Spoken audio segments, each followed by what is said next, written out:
This episode is brought to you by Meow Wolf. Listen, there's never been a better time-space dimension to be a grown-up. Enter the Adultiverse at Meow Wolf Denver every first and third Wednesday of each month and explore the mysteries of the convergence at the speed of adults.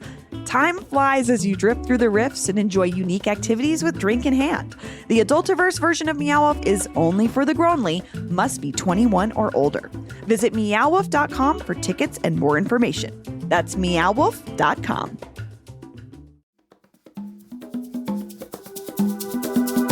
Today on CityCast Denver. One of our city's 5 remaining strip clubs, PT Show Club, just recently reopened after undercover cops encountered dancers engaging in prostitution last year. According to city officials, it was only the 5th violation inside a strip club in the last 13 years, but still, what was once a pretty reliable business model has become a lot more difficult in the age of OnlyFans.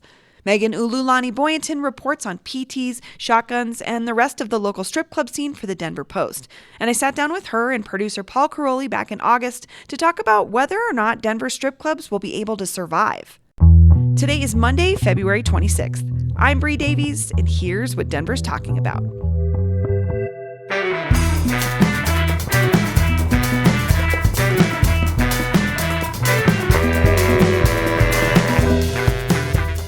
Megan Ululani Boyanton, welcome back to CityCast Denver. Hey, thanks so much for having me. And my producer Paul is here as well. Hi, Paul. Hey, Megan. Hey, Bree.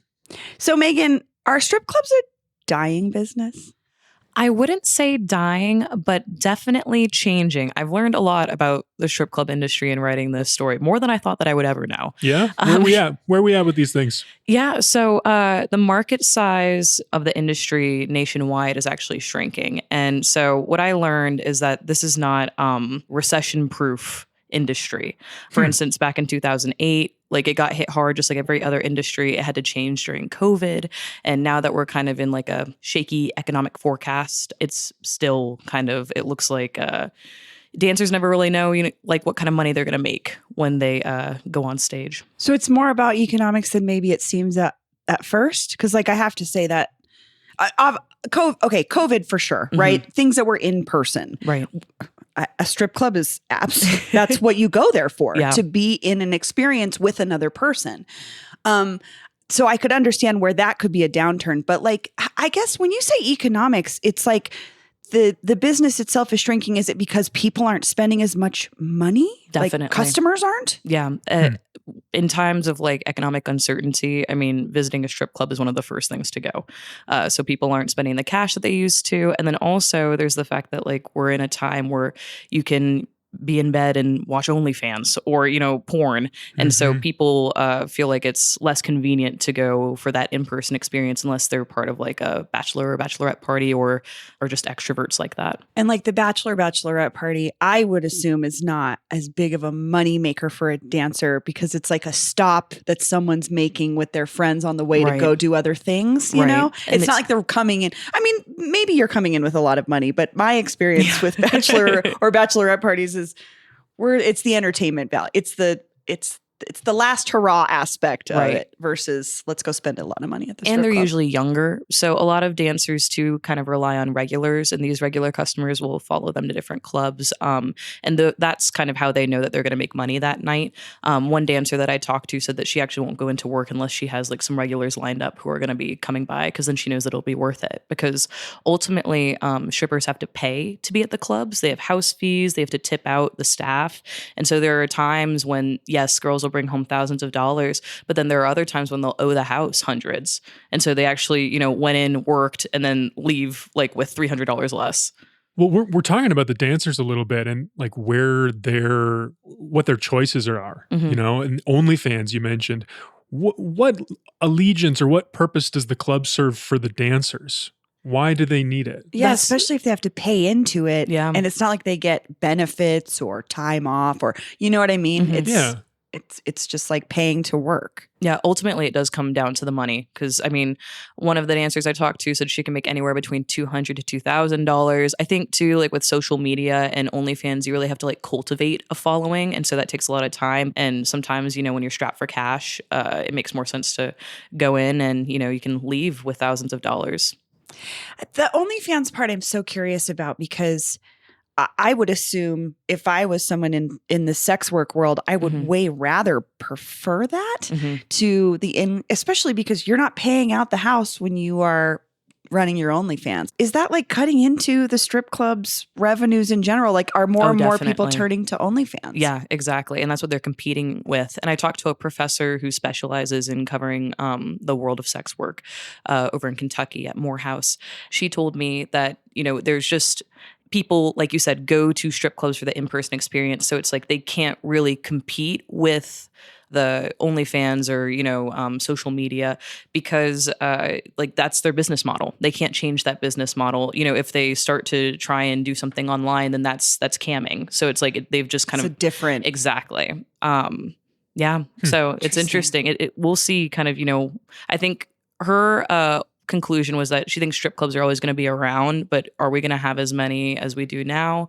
Probably not. I mean, we don't have as many as we did in the 90s, and that was, considered the golden age because it had gone through like this kind of resurgence where strip clubs were glamorized, where like a lot of businessmen were going. It was kind of looked at as a more glamorous activity than it was in the 70s, definitely. They said it was a little bit seedier back then.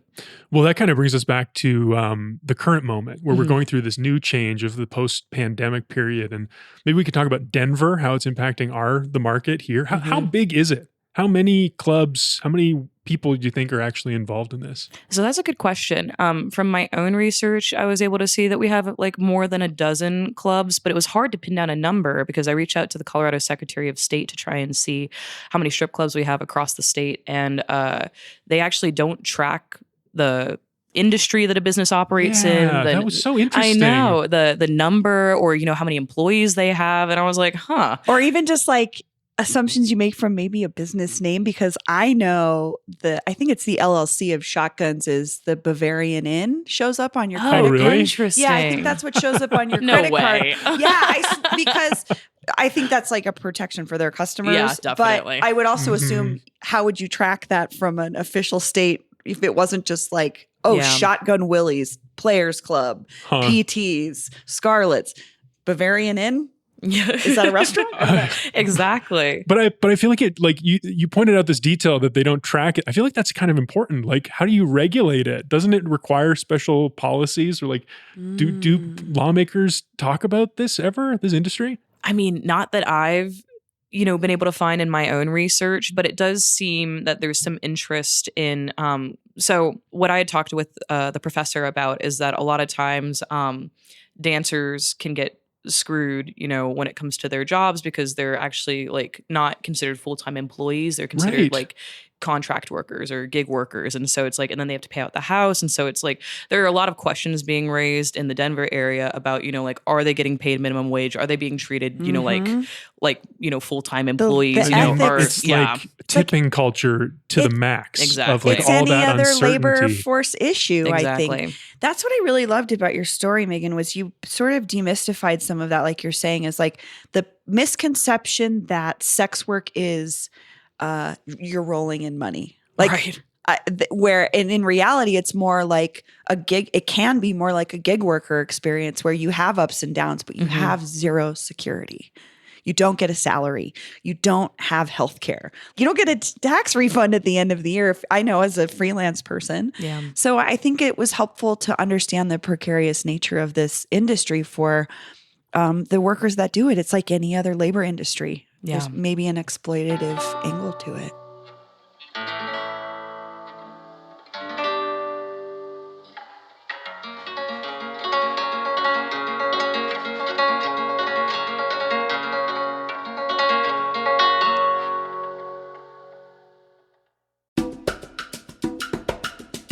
This episode is brought to you by Denver Health.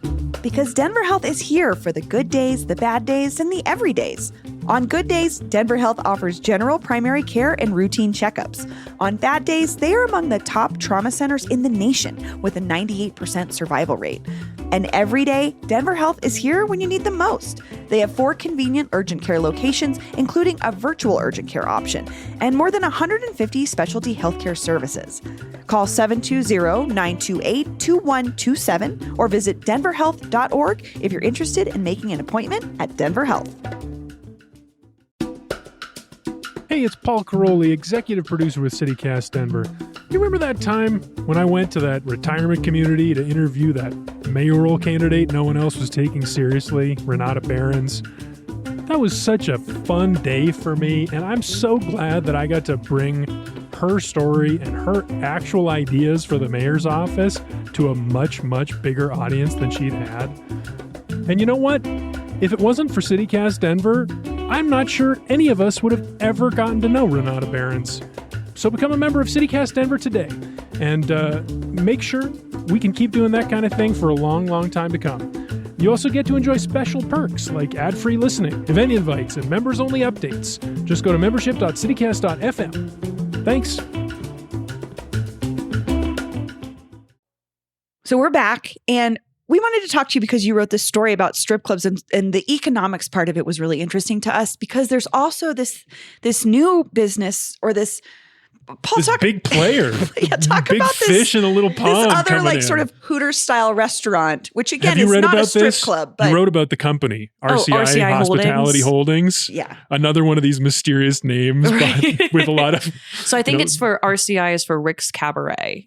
Right. Yeah. That's the biggest brand that they own of the so national they own Rick's, chains. Scarlett's, and I did read when I was like looking through their investor reports that they own Bombshells, right? Yes. Which is I think apparently that huge in the South. Yeah, I saw that it was pretty big in Texas. But it's this World War II themed Hooters style restaurant and bar. And sounds like boomers would go crazy for that. That's what we were saying. That's what we thought was like. I know exactly who the target clientele is. But like, is that a growing clientele? Because to me, that feels like a shrinking clientele. I think that I would agree with that. It's just a bizarre. And I do want to make sure we're not equating Hooters style, that kind of a restaurant, to a strip club. They're different, but I think that they probably cater in some sense to very similar crowds. Well, it's owned by the same guy, and he has his own theory True. about this, which is the thing that captured my imagination about this company. Was he said he is making this big buy in Denver by opening Bombshells across from the DCPA, from buying up that giant food hall that Troy Guard was doing down in Greenwood Village. He's spending like tens of millions of dollars because he says that the Denver market is flush with young single men who work in the tech industry. Huh. I know. That's what my response was. What do you think about that? I think that's interesting. I think those are OnlyFans people. I don't think they're going to Bombshells. Well, that would be my assumption too, is it's like any other trend for younger folks, is if you can get it on an app or it's accessible in an easier way, you're probably going to do that. Definitely, because we're more online. And so, I mean, this sounds more like a place that like somebody like my dad's age would go to. Totally. Yeah. Totally. That's what I thought was weird. But also, I mean, we have to, I don't know how this plays into the experiential, this idea about experiences. Like millennials love experiences. Meow Wolf is an immersive experience. Right. Like, is a strip club the immersive version of OnlyFans? Like, maybe, I don't know. Could probably argue that. I just. Also, I mean, for him to say that this is like a market that's flush with people in the tech industry, I mean, look at all the cuts that the tech industry is making right now, too. So it's like, I don't know. I guess we'll see how this business decision plays out. I'll definitely keep an eye on it at the Post. It's kind of fun to see the way the web of the economy, the local economy works like that together with tech and strip clubs like coming together. But it's all over about people and their values and what they want to spend their money on. It's so interesting. But also, we've talked about with how the internet works is every hyper niche thing you want to access is there. So, and I would say strip clubs are on the whole, especially here in Colorado, very heteronormative. Definitely. And I wonder how much that is intersecting with young people's tastes and desires. However, I was able to, so it was very difficult for me to get a hold of the managers of the clubs. Of course. Yeah, I can only imagine why they wouldn't want to talk to the press. But I live near Boys Town, which is a gay strip club. Totally. On South Broadway. And their owner was more than happy to kind of chat with me. And even he said that ever since the pandemic, it's been really tough Has to recover as a business. And they've been open for, I think they're close to 2 decades now.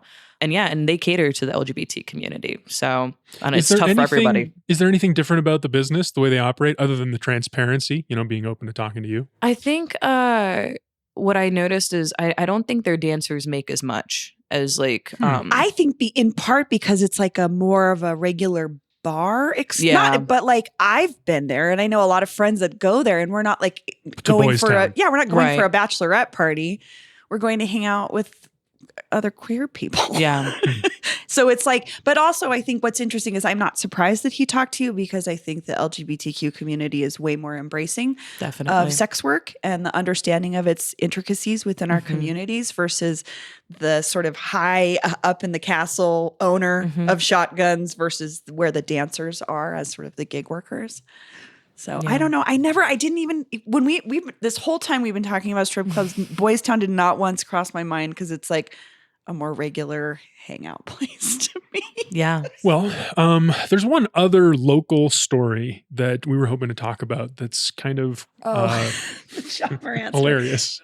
Do you know the Ja Morant Shotgun Willie's story? Of course. Megan, does someone want to summarize it? Bree, maybe you could summarize it. He plays for the Memphis Grizzlies. He's a young star. NBA high-flying superstar. A very fast player, fun guy to watch. But he's had some really problematic off the court situations, and one of them involved him being in a strip club here in Denver and showing a gun, I believe, on Instagram Live.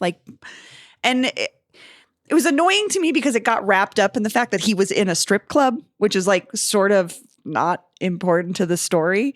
But as a result of that, there were multiple incidents with him. I think 2 different ones with a situation with a gun. But Shotgun Willie's had a little bit of a moment on the national stage. Yeah, that's what I'm interested in. This didn't happen in just any strip club. This is the iconic, and not Denver, Glendale. And specifically Glendale strip club. Did they turn over surveillance tape or something? I don't know. I thought I saw a screenshot of the surveillance tape in one of the stories, and there's just cash everywhere. But that was also, I think that was one of the issues with this. Beyond that was betraying your customers' experience. Oh, because shotguns sold out Ja. Kinda, when you don't have to do that. You don't sell out your high roller. I mean, he's bringing money into the club also that just night. why are you selling anyone out? This is your business. These are your customers. Also, privacy for your dancers. I don't know. It was a whole... They've been in hot water legally for a while. Yeah, they have. And I think they're probably wanting to maintain relationships. Yeah, I don't know. But it was interesting that because would be my guess. For a moment, people were like, oh, Denver has a crazy strip club? And it's like, well, yes. But anyway, Megan, the question I have about this crazy situation is, Ja, he's a high roller. How do the dancers see him? What is his role in the economy of strip clubs? Is he a regular type of customer they get? The high roller. Definitely not. Yeah. No, I think that when they encounter a high roller, at least from the stories that I was told, it's usually maybe once, twice, 3 times in their career so far. And granted, 2 of the women that I talked to are 24 or 26. So they're still pretty early on. One of them's 35, and I think she's probably seen more. But yeah, it's high rollers are pretty rare. Usually it's a lot of people get their money from regulars. The regular customers that are loyal to them and they know they're going to get, So that movie picture that we have of the high roller is really a rarity. Definitely. Definitely at Shotguns or the Bavarian Inn. Whatever. it's alias. I'm thinking more so than somewhere that's famous, has Atlanta's. Right. Maybe somewhere in Miami. Las Vegas, the places that are known. That says something about Denver, that our iconic club doesn't have a lot of high rollers. Oh man, that's kind of a bummer actually. I want to live in a city where there are anyway. Well, we might get there one day, Paul. We might. I also with think all these young tech. If only we could that get feels so elusive to me. I'll be honest with you. Megan, Ululani Boynton. Thanks for joining us. Much this was fun. In. Thanks, guys, so much.